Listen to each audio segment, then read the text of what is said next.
तो चलिए शुरू करते हैं हमारी आज की कहानी। धीरे धीरे 3 महीने बीत चुके थे। मेरी जेठानी की सेहत में अब काफ़ी सुधार हो चुका था। उनकी तंदुरुस्ती लौट रही थी, लेकिन अब भी वो किसी से बात नहीं कर पाने की स्थिति में बिल्कुल नहीं थी। मेरी जेठानी के मायके में कोई नहीं था, इसीलिए उनकी हर तरह की सेवा मुझे ही करनी पड़ती थी। इसी बीच मुझे पता चला कि मैं प्रेग्नेंट हो चुकी हूँ, तो यह खबर मैंने सबसे पहले नरेंद्र को ही दिया। वो बेहद खुश हुआ और सीधे अपनी भाभी के पास जाकर उनके हाथों को चूमते हुए उन्हें ये खुशखबरी दे दी। मेरी जेठानी कुछ बोल तो नहीं सकती थी, बस उनके चेहरे पर हल्की सी मुस्कान नजर आई। इसका मतलब है कि वो बेहद खुश थी। धीरे धीरे वक्त बीतता गया।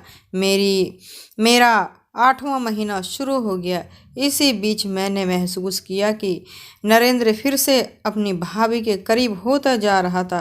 प्रेगनेंसी के वजह से मेरी हालात ऐसे हो रही थी कि मैं घर के ज़रूरी काम भी नहीं कर पाती थी, और नरेंद्र की ड्यूटी पर चले जाने के बाद ज़्यादातर समय मैं अपने घर में ही रह करती थी।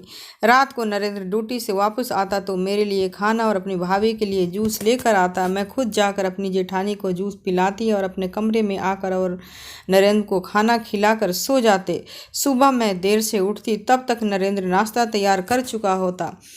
मेरे साथ सुबह का नाश्ता करने के बाद वो तैयार होकर अपनी ड्यूटी के लिए निकल जाता। एक दिन पेट में दर्द होने के कारण मेरी नींद जल्दी खुल गई। नरेंद्र को लगा कि मैं अभी नींद से जगी हूँ, तो उठा और कमरे में से बाहर निकला। न जाने क्यों मैं दबे पाँव उनके पीछे कमरे के बाहर निकल गई। मैंने देखा कि नरेंद्र सीधे अपनी भाभी के कमरे में घुसा और उसने अंदर से दरवाज़ा बंद कर लिया। मैंने धीरे से इस हरकत से बेहद हैरान थी।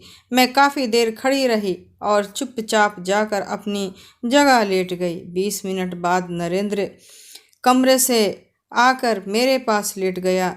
मैं नरेंद्र की इस दीवानगी को समझ नहीं पा रही थी। वो पहले से भी ऐसा करता आ रहा था।